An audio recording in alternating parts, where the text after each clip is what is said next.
नमस्कार श्रोते हो दीपक रेगे कथाकथन चॅनलवर काल सौ आयडा बॅरेटो लिखित सातमाईंचं रान या कादंबरीच्या पहिल्या भागात आपण ऐकलं की सातमाईंच्या वाड्यातल्या सगळ्या धाकट्या काकांचं म्हणजेच विठ्ठल काकांचं कमळीशी लग्न झालं.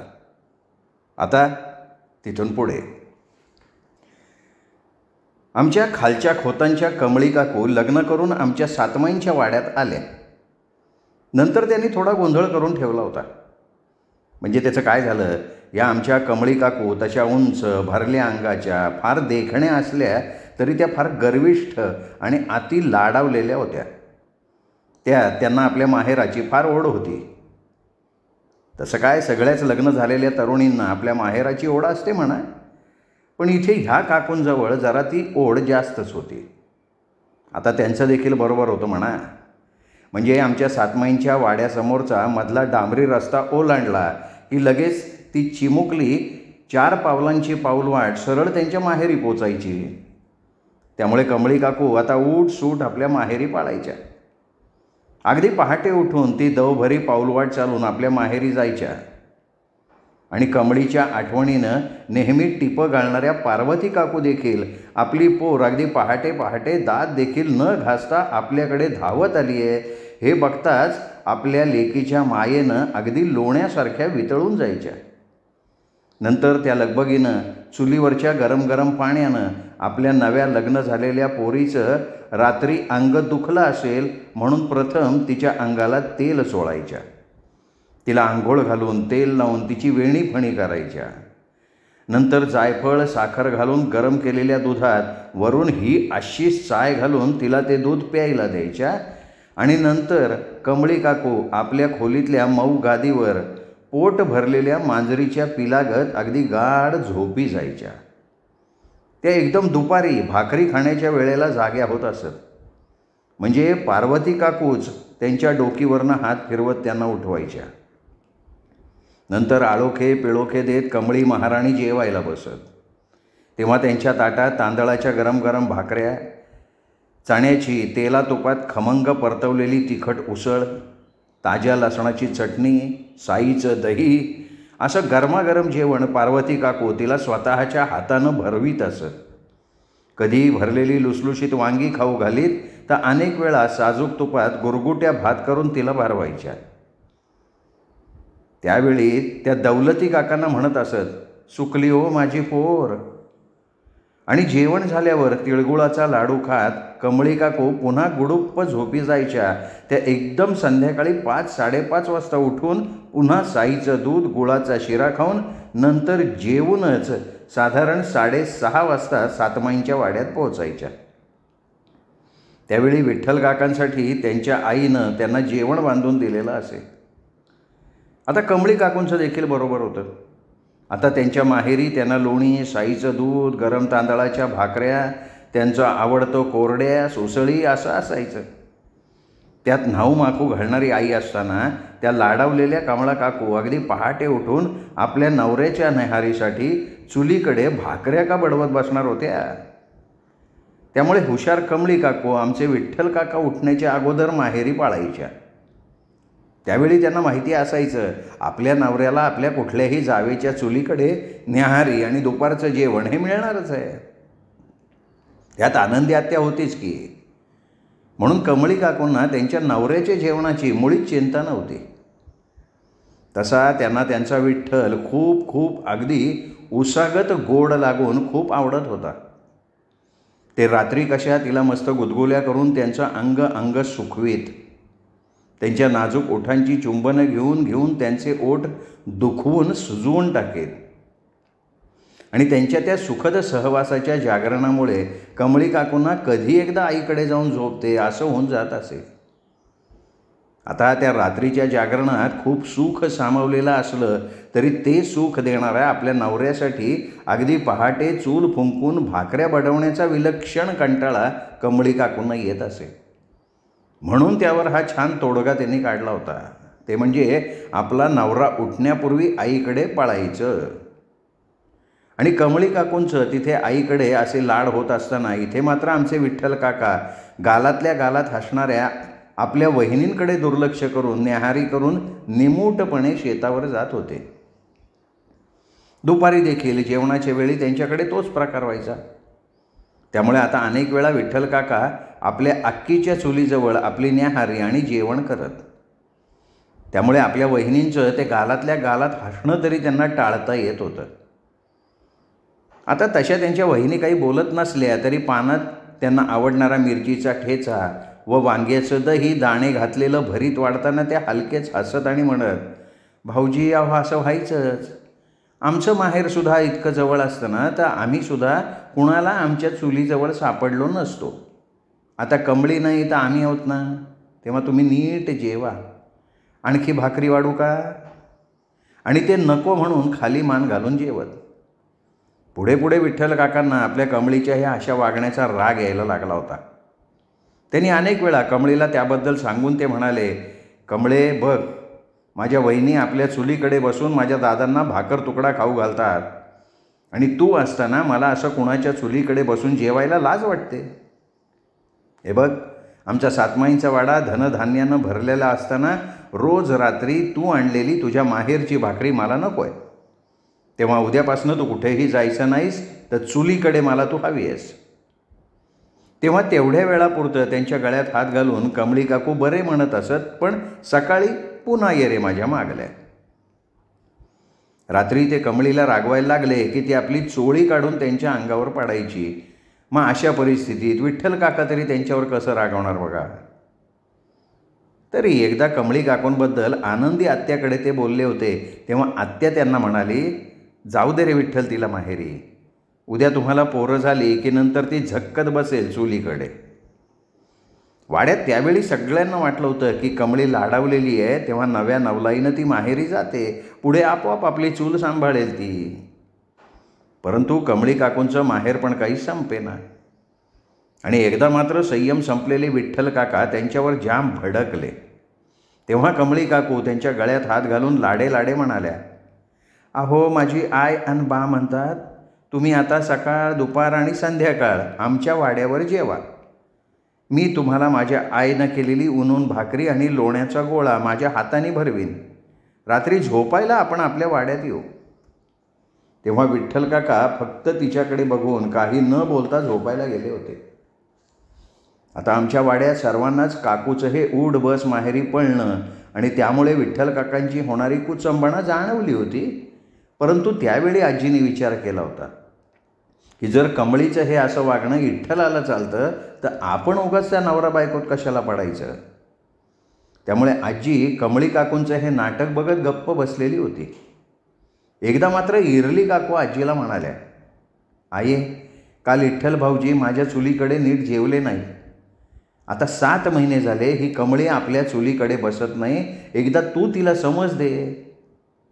त्यावेळी माझी आजी त्यांना म्हणाली, इरले आता आपल्या विठ्ठलाला ते चालतं तर आपण देखील कमळीचं हे वागणं चालवून घेऊ. तरी तो जर मला काही बोलला तर मी तिला काय सांगायचं ते सांगेन. तशा इरली काकू गप्प राहिलेल्या होत्या. पण नंतर आपल्या कमळीचं हे सर्व अति झाल्यावर एकदा सकाळीच उठून माहेरी पळणाऱ्या कमळी काकूंना धरून तिच्या गालावर सणसणून देत विठ्ठल काका ओरडले, कमळे आता खूप झालं तुझं माहेरी जाणं. आजपासून गप गुमान चुलीकडे बसून माझ्या भाकरीचं बघायचं आहेस. तशा कमळी काकू आपल्या ह्या नवऱ्याच्या अशा हात उगारण्यावर एकदम हतबद्ध होऊन रडत रडत म्हणाल्या, अहो मला सकाळी उठून तुमच्यासाठी भाकऱ्या करणं नाही जमणार. मला तशी चुलीकडे बसायची सवयच नाही ना. त्याउलट मी आईकडून करून आणलेल्या भाकऱ्या तुम्हाला खायला घालीन. चुलीकडे बसणं नाही जमणार हो. त्यावर संतापलेल्या विठ्ठल काकांनी आमचा सर्व वाडा डोक्यावर घेतला होता आणि संतापलेले विठ्ठल काका तेवढं करून थांबले नाहीत, तर कमळी काकूंना आतल्या खोलीत लोटून त्या खोलीचं दार बंद करून ते न्याहारीसुद्धा न करता आपल्या शेतावर निघून गेले होते. कमळी काकूंनी ते बंद दार ठोठावून ठोठावून एकच आकांत केला होता.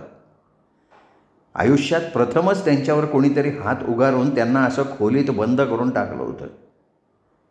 आता कमळीच्या त्या बंद दाराजवळ सर्व वाडा गोळा झाला होता. तरी तेव्हा कुणी ते दार उघडायला धजावत नव्हतं, कारण ते त्या नवरा बायकोचं प्रकरण होतं. त्यावेळी सर्वांनाच ते विठ्ठल काकांचं वागणं योग्य वाटलं होतं, हा भाग वेगळा. शिवा काका तर म्हणाले होते, बोंबलू दे तिला, विठ्ठल आल्यावर काढील बाहेर तिला. तशी माझी आजी नंतर पुढे झाली आणि तिने त्या दाराची कडी काढली. तेव्हा कमळी काकू एखाद्या पिंजऱ्यातून सुटलेल्या पाखरासारखी भरकन त्या खोलीच्या बाहेर पडून रडत रडत आपल्या वाड्याकडे पळाल्या होत्या. त्यांनी कुणाला काही बोलायला वेळसुद्धा दिला नव्हता. दुपारी आमच्या जेवणाच्या वेळी दौलती काका तणतणत आमच्या वाड्यात आले. तेव्हा विठ्ठल काका आणि आजी आनंदी आत्याच्या चुलीकडे बसून भाकरी खात होते. दौलती काका सरळ आजीसमोर उभं राहून म्हणाले, आये, तुझ्या विठ्ठलाने माझ्या पोरीवर हात उगारून तिला खोलीत डांबून ठेवलं होतं, विचार त्याला. आता मी ह्या सर्वाचा अर्थ काय घ्यायचा? आम्ही आजपर्यंत कमळीला तळहाताच्या फोडाप्रमाणे वाढवलं आहे आणि ह्यानी तिच्यावर हात उगारला.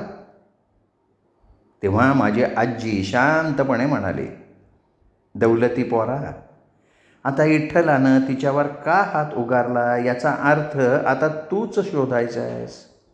अरे पोरा, जर आपली बायको चुलीकडे भाकऱ्या करत बसलेली असेल तर कोण कशाला तिच्यावर हात उगारेल? आता तुझी पोर कधीही तिच्या चुलीकडे नसते. ह्या बाप्यानं असं दुसऱ्याच्या चुलीकडे बसून भाकर तुकडा खाणं बरं दिसतं का सांग बरं? आणि दौलती, विठ्ठल इथेच आहे, तू काय विचारायचं आहे ते त्याला विचार. त्या नवरा बायको तू आम्हा कुणालाही घेऊ नकोस. आता ह्या वेळेपर्यंत आमचे विठ्ठल काका काहीही न बोलता खाली मान घालून जेवतच होते. दौलती काका त्यांच्याकडे बघून म्हणाले, विठ्ठला, हे बघ पोरा, कमळी आमची एकुलती एक पोरगी आहे आणि तू तिच्यावर हात उगारलास. अरे पोरा, मला आणि पार्वतीला ती एकटीच आहे. तेव्हा आता मी एक ठरवूनच आलो आहे. म्हणजे बघ पोरा, आम्ही कमळीशिवाय आणि ती आमच्याशिवाय राहूच शकत नाही. त्यात कमळीला रोज तिची आय तेल लावून ऊन ऊन पाण्यानं न्हाऊ घालते, नंतर ती साईचं दूध पिऊन निसते, ते एकदम जेवायला सुटते. अरे विठ्ठला, तिला घरकामाची सवय नाही. ती तुझ्या चुलीकडे बसून तुझ्यासाठी भाकऱ्या बडवणार नाही. अरे लाडाची पोर आहे ती आमची. त्यामुळे मी हे रोजरोजचं झंझट आटपून टाकायचं ठरवलं आहे. आणि ते आजी आणि आनंदी आत्याकडे बघत म्हणाले, आये, मी विठ्ठलाला घरजावई करणार आहे. मग तो कमळीबरोबर आमच्या चुलीकडे बसून जेवेल. हे ऐकून आता मात्र आजी चिडली. ती एकदम रागाने म्हणाली, अरे दौलती, तू काय बोलतोयस? सातमाईंच्या यशवंत खोतांची पोरं काय रस्त्यावर पडली आहेत? अरे माझ्या विठ्ठलाच्या वाट्याला मोप शेतीवाडी आहे. त्याच्या धान्याच्या गोणी गुळाच्या ढेपा त्याच्या खोलीत भरलेल्या आहेत. असं असताना तो का रे तुझ्या चुलीकडे बसून भाकरीचे तुकडे मोडील? आता दौलती, तूच विषय काढलास म्हणून मी बोलते. अरे कमळीचं लग्न होऊन 7 महिने होत आले तरी तिची चूल तशीच थंड आहे. अरे मी माझ्या पोरांना स्वतःची गरम भाकरी मिळावी म्हणून त्यांची लग्न केली आणि ते सगळेजण आपापल्या चुलीकडे बसून सुखानं आपापली भाकरी खातात. तरी विठ्ठलाच्या खोलीत धान्याच्या गोणी अजून बंद. सुपडं तसंच खेळायला टांगलेलं आहे. ही कुठली पद्धत आहे रे? अरे तुझ्या पोरीला रोज रात्री निजायला नवरा लागतो तर त्याला सकाळच्या पारी भाकर तुकडा घालावा लागतो, हे तुझ्या पोरीला कळत नाही. दौलती, तुझ्या चुलीकडच्या भाकऱ्या तो सांच्याला खातो हे आम्हाला माहिती नाही आहे का? तेव्हा आजीचा चढलेला आवाज ऐकून माझे बाबा, काका, काकू तिथे गोळा झाले होते. खरं तर त्यावेळी दौलती काकांची ती विठ्ठल काकांना घरजावई करून घ्यायची भाषा कोणालाही आवडली नव्हती. तसं आमच्या खोतांचं नाव मांजरीवाडीतच काय, आजूबाजूला सुद्धा खूप मोठं होतं. आमचा वाडा खाऊन पिऊन सुखी होता. अशा परिस्थितीत दौलती काकांची ही घरजावई करून घेण्याची भाषा कुणाला आवडणार हो? तरी कोणी काही बोलत नव्हतं. आमचे शिवा काकाही गप्प होते. तेव्हा सगळ्यांच्या नजरा आता विठ्ठल काकांवर खेळल्या होत्या, कारण बायको त्यांची, सासरेही त्यांचेच. त्यामुळे त्यांनीच आता काय तो निर्णय घ्यायचा होता. आजीनं दौलती काकांना असं सुनावल्यावर ते म्हणाले होते, आये, म्हणजे तुमचं म्हणणं असं आहे की कमळीनं सकाळच्या पारी विठ्ठलाची चूल फुकावी, तर ते तिला जमणार नाही. तेव्हा एक तर विठ्ठलानं माझं घर जावई व्हावं किंवा कमळीला रोज असंच माहेरी पाठवावं. वाटल्यास दुपारची भाकरी आम्ही त्याला देऊ. दौलती काकांचं ते रोख ठोक बोलणं ऐकून आजी विठ्ठल काकांना म्हणाली, विठ्ठला आता काय ते तू ठरव, आम्ही आता तुमच्यामध्ये कुणीही पडणार नाही.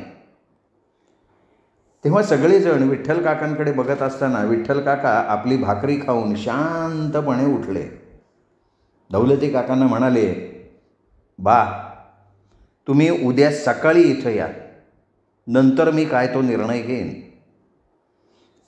तशी मला बायको पाहिजे, तरी तूर्त मला विचार करावा लागेल. तर तुम्ही सकाळी इथे या आणि आज कमळीला इथे पाठवू नका.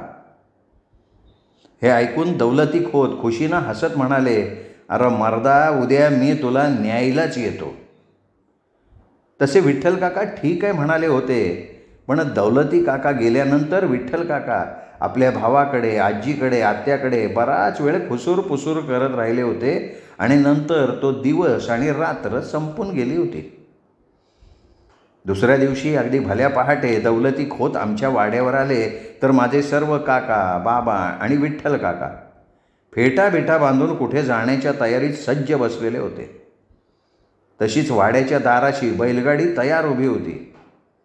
दौलती काका आत आल्यावर आजीने त्यांना बसायला सांगितलं. तेवढ्यात माझ्या आईनं येऊन त्यांच्या हातात चहाचा प्याला दिला. दौलती काका त्या सर्वांकडे बघत खुशीनं हसत म्हणाले, अरे वा वा वा वा वा, आमच्या विठ्ठलाला पोहोचवायला तुम्ही सारेजण येणार आहात. छान छान छान छान छान. मी आज आमच्या रामोशाला बोकड हाणायला सांगतो. आये, तू ह्या सर्वांना घेऊन ये. आता खोताचा पोरगा खोताकडेच गेला, तेव्हा आये तू आणि अक्का वायट धरू नका, तो इथे येऊन जाऊन राहील की. तसे रामदास काका काही न बोलता उठले. त्यांच्या पाठोपाठ विठ्ठल काका व माझे बाबा आणि शिवा काका, नागो काका हे सुद्धा उठले.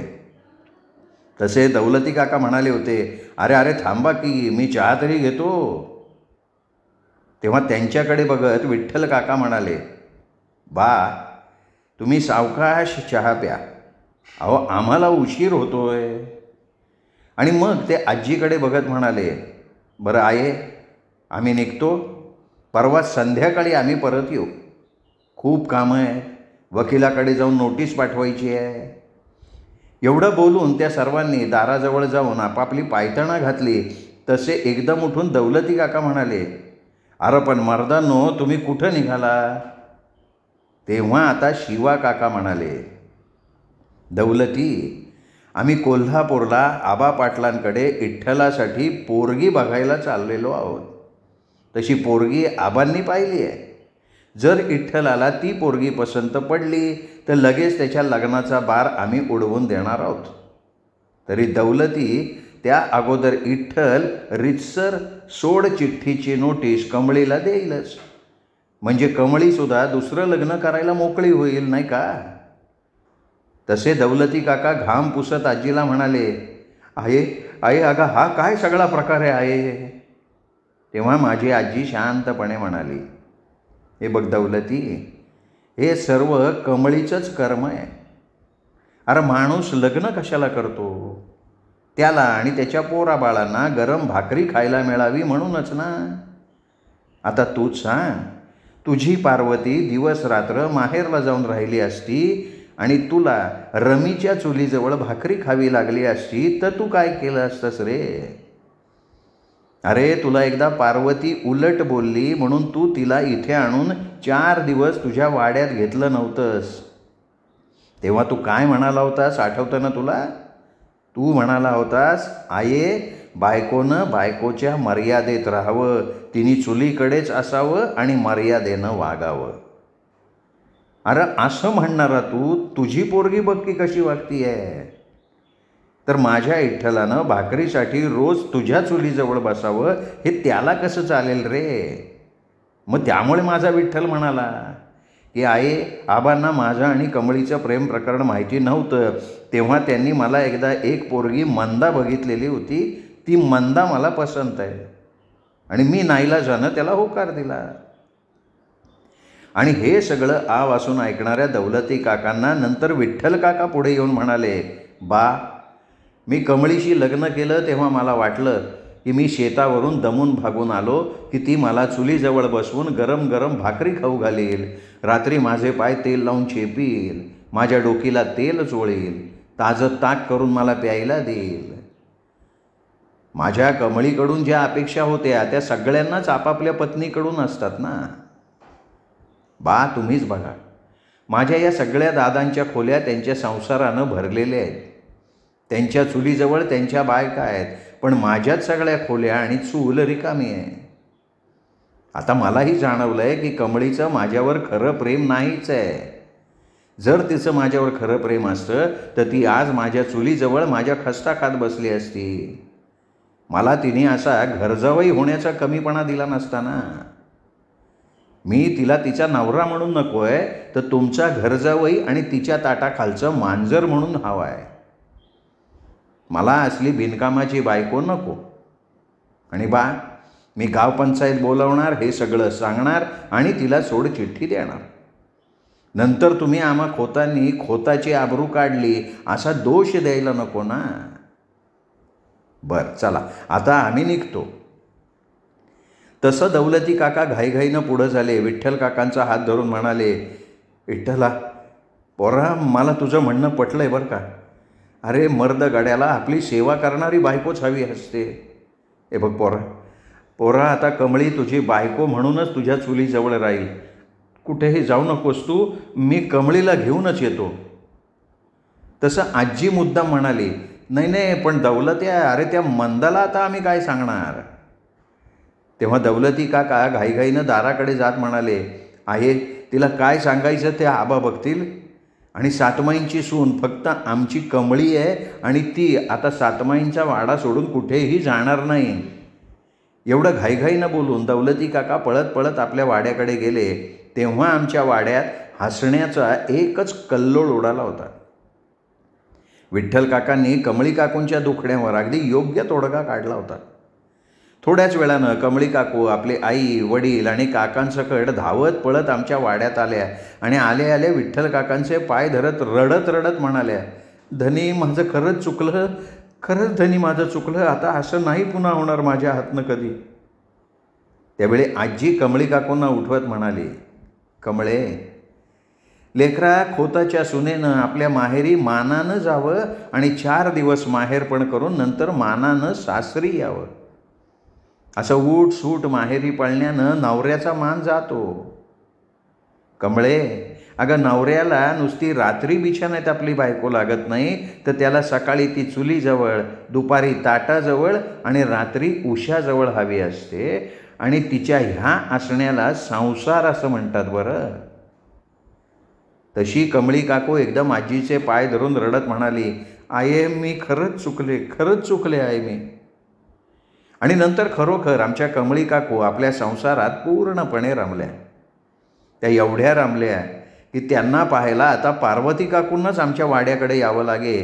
आणि आल्यावर आपल्या पोरीचा संसार तृप्तीनं बघून आजीबरोबर घोडभर चहा घेऊन त्या आपल्या वाड्याकडे निघायच्या. पुढे विठ्ठल काका आणि कमळी काकूंना पहिला मुलगा झाला, तो यशवंत.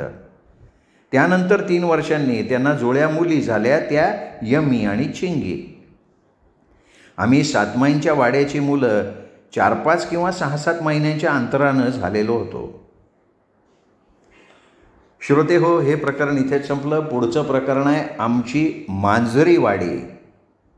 कशी आहे ही मांजरी वाडी ऐकूयात उद्या दीपक रेगे कथाकथन चॅनलवर. पण श्रोते हो, तत्पूर्वी एक नम्र विनंती, तुम्ही जर अजूनपर्यंत चॅनल सबस्क्राईब केलं नसेल तर चॅनल प्लीज सबस्क्राईब करा. सातमाईंचं रान या कादंबरीचे आत्तापर्यंत जेवढे भाग झालेत ते सगळे भाग तुम्हाला नक्की आवडले असतील. सगळे भाग लाईक करा. आपल्या मित्रपरिवारात, नातेवाईकात हे सगळे भाग शेअर करायला काही हरकत नाही. एक उत्तम साहित्य सर्वदूर पोचवणं रसिक श्रोत्यांचं कर्तव्य आहे असं म्हणायला काही हरकत नाही. भेटूयात उद्याच्या भागासकट मांजरी वाडी ऐकायला.